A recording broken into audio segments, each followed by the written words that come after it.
E aí, pessoal, tudo bem? Espero que sim, por aqui tá tudo tranquilo. Seja muito bem-vindo a mais esse vídeo. Para quem não me conhece ainda, o meu nome é Lucas Vieira e aqui eu compartilho um pouco sobre a minha jornada no mundo dos investimentos. Lembrando que nada disso aqui é indicação de investimento, é somente eu mostrando o que eu faço com os meus investimentos. Hoje a gente vai falar sobre diversificação. Por que que ela é tão importante e não é só um jargão que é muito falado, né? Ah, eu preciso diversificar. Mas você entende de fato o que é diversificação? Você sabe mesmo o que que é diversificar? Por que que é uma questão de sobrevivência e não só um nome utilizado na internet? Pois é sobre isso que a gente vai falar hoje. Então, primeiro a gente vai ver os conceitos de diversificação, o risco e as suas camadas, e por último, a gente vai montar uma carteira fictícia para a gente ver de fato, materializado, como que é uma diversificação. Então, vamos para o conceito de diversificação. Diversificação não é eu ter vários ativos aleatórios. Diversificação é eu ter uma carteira de ativos, uma cesta de ativos que sobreviva aos ciclos de mercado no longo prazo. Porque o mercado, ele sempre tem ciclos de alta e baixa. Crises sempre vão existir. O mercado, ele sobe caindo, né, em forma de escadinha. Ele desce subindo, também em forma de escadinha. E nesses momentos de estresse aparecem duas coisas: medo e oportunidade. Eu escolho a oportunidade, porque o medo, meu amigo, ou tu pisa no medo ou ele pisa em você. Por isso que se você estiver bem diversificado, você vai atravessar esses momentos de medo tranquilamente. Depois que eu estou diversificado, eu vou pensar no longo prazo. E por que que eu preciso virar essa chavinha na cabeça e pensar na minha carteira para o longo prazo? Segundo Warren Buffett, o maior investidor de todos os tempos, o mercado é uma máquina de transferir dinheiro dos impacientes para os pacientes. Porque se você olhar a sua carteira em janelas curtas, janelas pequenas de tempo, vai começar a dar uma aversão à perda em você. Você já vai começar a se auto-sabotar e pensar assim: cara, não tá rendendo isso aqui, não tô tendo uma rentabilidade legal, não tô evoluindo, porque você tá olhando numa janela pequena. As janelas de curto prazo, elas dão uma sensação de perda. Muito provavelmente, se você olhar por uma janela curta de tempo, você vai ficar pelo meio do caminho. Por isso que olhar para o longo prazo é tão importante. E é longo prazo mesmo, tá? Não para comprar os ativos hoje e vender daqui uma semana, daqui um mês. Carregar por meses, anos, décadas, a vida inteira. Dito isso, se você entendeu que agora você diversifica e pensa no longo prazo, automaticamente agora vem a sétima maravilha do mundo dos investimentos automaticamente em cima da sua carteira, que são os juros compostos. Os juros compostos são o maior amigo do investidor de longo prazo. E essa aqui é a maravilhosa fórmula dos juros compostos. O seu patrimônio vai ser resultante do capital que você tem, vezes 1, mais a taxa elevado a N. Trazendo aqui então para um exemplo grotesco. Você está lá na academia em busca do shape perfeito, da sua dieta maravilhosa. O seu patrimônio, ou seja, o seu corpo perfeito, vai ser igual ao capital que você tem. O capital que você tem é você mesmo, é o seu corpo, é a sua estrutura. Vezes 1, que é só você, né, que vai fazer esse exercício, mais a taxa. A taxa seriam as repetições. Quantas vezes que você vai fazer aquele exercício, quanto de peso que você vai pegar. Tudo isso é levado a N. N é o fator mais importante, porque é o exponencial, é potência. Ou seja, para eu atingir o meu objetivo do corpo perfeito, eu vou precisar do capital, que sou eu mesmo, vezes 1, que sou eu mesmo, fazendo aquele exercício, mais a quantidade de séries que eu vou repetir. Tudo isso é levado ao tempo. Então entenda, o tempo é o fator mais importante. A rentabilidade até ajuda, mas é o tempo que faz a mágica acontecer de verdade no longo prazo. Ou seja, o longo prazo é o caminho mais curto para o enriquecimento.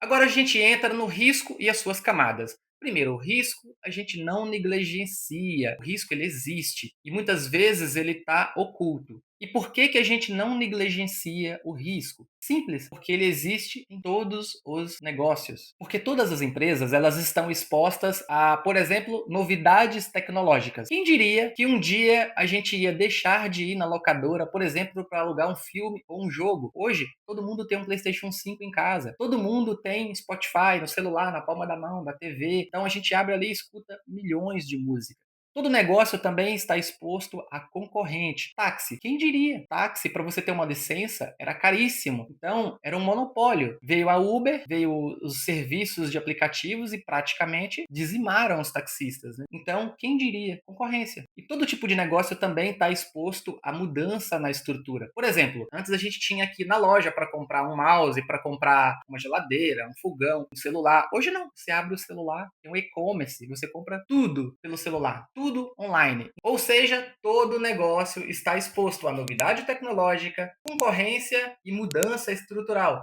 Por isso que o risco não se negligencia. E tem mais, o risco ele tem camadas, sim senhor, sim senhora. O risco ele tem camadas. A primeira é o risco não sistêmico. É quando você tem vários ativos de uma mesma classe, ou você tem um ativo só. Vou dar um exemplo. Eu tenho só uma ação do Banco do Itaú. E se o Banco do Itaú for mal? Ou, por exemplo, eu tenho várias ações de um mesmo setor. Vou dar um exemplo. Eu tenho uma ação do Banco do Itaú, uma do Banco do Brasil, uma do Banco do Bradesco, outra do Banco X. E se der um problema nessa classe bancária? Você cai do cavalo.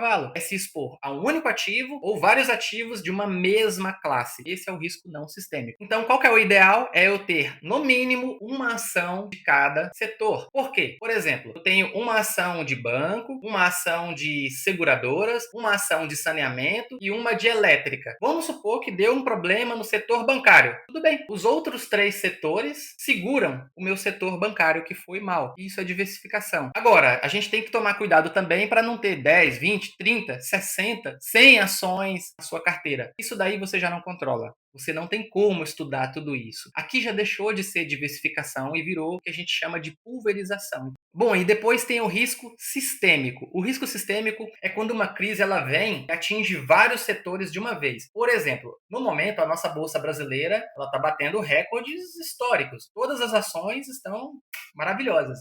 Mas vamos supor que seja o contrário, que a nossa bolsa de ações esteja em fase de baixa. Todas as empresas estariam sendo impactadas de uma vez. Banco, seguradora, varejo, elétrica, tudo. Todos os papéis estariam sendo impactados. Esse é o risco sistêmico. E é aí que a gente faz o quê? É aí que a gente diversifica não só mais em setores. Agora a gente diversifica em classes. Ou seja, eu teria uma parte da minha carteira em renda fixa. Teria uma outra parte da minha carteira em fundos imobiliários. Agora, beleza, Lucas, você está me falando que se as ações estão em baixa, eu preciso ter uma parte da minha carteira em fundo imobiliário. Mas e se esse risco sistêmico ele atingir o país inteiro? E aí, o que é que eu faço? Pode atingir o país inteiro? Sim, o risco sistêmico ele pode atingir um país inteiro também. Ele pode atingir todas as classes, classe de ação, de fundo imobiliário, renda fixa. Ele pode atingir tudo isso de uma vez. E aí, o que é que eu faço? É um risco sistêmico também. É aí que você diversifica não mais só entre setores, não mais só entre classes, mas você diversifica agora também em moedas. É por isso que a gente precisa diversificar em moedas, porque se o real vai mal, eu preciso estar posicionado também em outra moeda. E no caso é o nosso querido dólar. Então, agora que você entende que a diversificação é você ter uma cesta de ativos que sobreviva a todos esses momentos de crise, você também já entendeu que o pensamento precisa ser para longo prazo. Agora você entendeu que é um risco, que a gente não pode negligenciar ele, que ele existe e existe em camadas. Agora que você entendeu tudo isso, a gente vai na prática, porque você vai sair daqui hoje aprendendo a montar a sua própria carteira. Mas já de antemão, eu aviso, todos os ativos utilizados aqui são para fins educativos. Pelo amor de Deus, não vai sair copiando essa carteira, comprando esses ativos aqui. Uma que eu não tenho certificação, então eu não posso indicar ativos nenhum para ninguém. Eu posso mostrar o que eu faço com os meus ativos na minha carteira pessoal, aqui na carteira do canal, as decisões que eu tomo com os meus investimentos. Mas vamos aqui então para o vídeo só para você entender o conceito. Eu quero que você entenda aqui o conceito, que é diversificação, pensamento para longo prazo, diversificar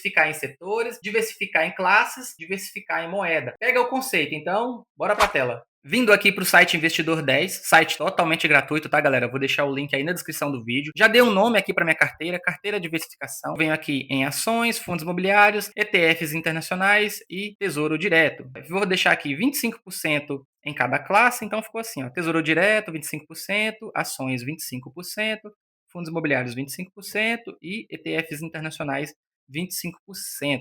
Vou vir aqui em salvar alterações. Maravilha. Voltando aqui no resumo, vou começar agora o quê? Rechear essa carteira de ativos. Compra, ações, ativo. Por exemplo, Itaú, Banco do Itaú. Data da compra hoje, quantidade uma, ok, lançar. Beleza. Ações, por exemplo, CXSE3, Caixa Seguridade. Data da compra hoje, quantidade uma, ok, lançado. Novo lançamento, ações, ativo. Axia 3, por exemplo, que é de energia, ok, lançado.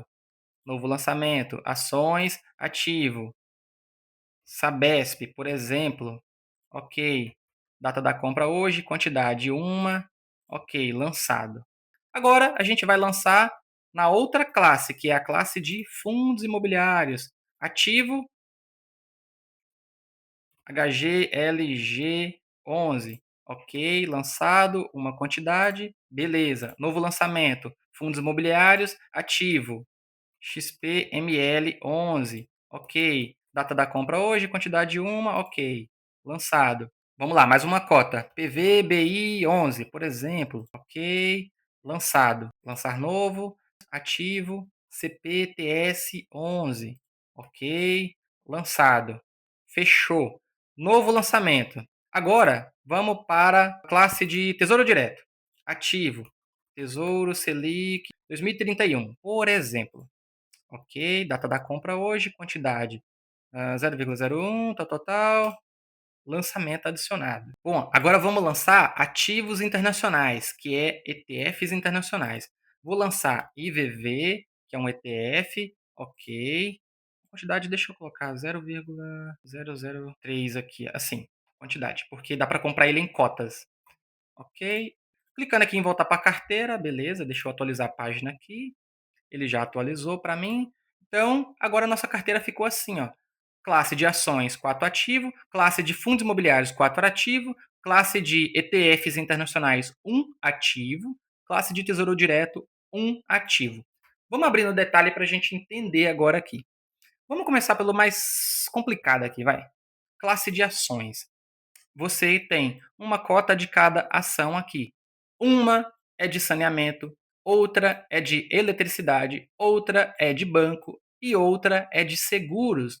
E aqui são setores perenes, são serviços que não vão acabar. Quem que vive hoje sem seguro? Hoje a gente tem seguro para tudo, tem seguro hoje até para o mouse. Quem que vive sem eletricidade? Saneamento? Alguém vive sem saneamento? Setor bancário? Não precisa nem falar nada, né? Dentro de uma classe de ações, você já diversificou, você já eliminou o risco não sistêmico aqui nesses exemplos. Pelo amor de Deus, não vai sair comprando esses ativos aqui sem antes estudar nada. Hoje aqui a gente só está falando de conceito e não de como estudar e escolher. Vamos para a próxima classe para você entender agora. Maravilha. Fechando aqui a classe de ações, agora a gente abre aqui a classe de fundos imobiliários.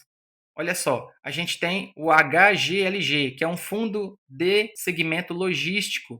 A gente tem o XPLML, que é um fundo do segmento de shopping. PVBI é um segmento de laje corporativa. CPTS é um fundo de papel. Dentro de uma mesma classe, diversificou em vários setores. Por exemplo, o setor logístico são aqueles fundos imobiliários que são donos de galpões logísticos. Esses galpões que você vê pela rodovia são de fundos imobiliários. O setor de shopping são fundos imobiliários que são donos de shoppings espalhados pelo Brasil todo. O setor de laje corporativa, sabe aquelas lajes corporativas que você vê lá em São Paulo, aqueles prédios bonitos lá da Faria Lima? São tudo de algum fundo imobiliário de laje corporativa. Aí tem o CPTS, que são títulos de valores imobiliários. Nada mais são do que financiamentos, ou seja, papéis. É o famoso título de papel. Dentro de uma mesma classe de fundos imobiliários, você está diversificado em vários setores diferentes. Vamos para o próximo. Vou abrir esse último aqui primeiro, Tesouro Direto. Eu coloquei 0,01 cotas, porque uma cota só desse danado aqui é 18 mil reais. Então você pode comprar ele em cotas. Tesouro Direto porque, para quem sai da poupança, o próximo passo, com certeza, uma das opções é o Tesouro Direto, que é o título mais seguro da economia. Aqui você está emprestando dinheiro para a nossa União, você está emprestando dinheiro para o governo, está emprestando dinheiro para quem tem a máquina de gerar dinheiro. Vamos para o último? O último é ETF internacional. Então aqui você está diversificando agora não mais em classes. Você está diversificando agora em moedas. Aqui o nosso dinheiro vai para fora do Brasil. Por que eu coloquei o IVV aqui só como exemplo? Bom, e o IVV ele pode ser comprado também em cotas, então eu coloquei aqui 0,0003 quantidades, né? Porque uma cota só desse danado aqui é quase US$ 700, ou seja, mais de 3 mil reais aí. Mas é possível comprar ele em cotas, então é bem tranquilo. Então aqui eu quero que você desconsidere toda essa parte aqui, que mostra os valores, né? Porque eu coloquei cotas aleatórias ali. Quero que você desconsidere variação, rentabilidade, peso na carteira aqui. Por enquanto, desconsidere tudo isso aqui. Pode desconsiderar toda essa parte aqui. Porque o que eu quero que você entenda aqui hoje é isso aqui, ó, diversificação entre classes, tá? E dentro das classes, você vai diversificar em setores, tá? Setores, estou diversificando em setores diferentes. Se eu empresto aqui, ó, dinheiro para a economia do país, é uma parte da minha carteira que está em renda fixa. Se eu venho aqui na classe de ativos internacionais, eu estou comprando o IVV, que nesse caso aqui, como exemplo, é um ETF. Esse IVV aqui é o seguinte: ao invés de eu escolher ações lá fora, nos Estados Unidos, que é um negócio monstruoso e complexo, pensa comigo, a nossa bolsa aqui do Brasil tem em média 400 ações. Lá fora, o mercado é brutal. Lá tem mais de 4.000 ações. Os indicadores lá são totalmente diferentes. É um pouco mais complexo de se analisar tudo isso. Então, é um mercado que não é tão simples assim para pequeno investidor como a gente que não tem tanta experiência. Então, o que eu faço? Eu não vou escolher a dedo essas ações. Nesse caso aqui, eu compro um ETF. Comprando um ETF, no caso o IVV, você está exposto às 500 maiores empresas dos Estados Unidos. Esse IVV, ele é um fundo que ele compra cotas de todas as maiores 500 empresas dos Estados Unidos. Beleza, então, pessoal? Entendendo o conceito de diversificação, entendendo que é um jogo de longo prazo, entendendo que os riscos existem, que não podemos negligenciá-los, tem o risco sistêmico e o risco não sistêmico. Você faz uma diversificação assim, pode ter certeza que em momentos de crise você vai se sair melhor do que a maioria de todos os investidores, porque você não precisa ser o melhor, você não vai ser o melhor. Aliás, você precisa viver, fazer a sua carteira evoluir, prosperar. Então, fazendo base, com certeza você vai bater a média do mercado.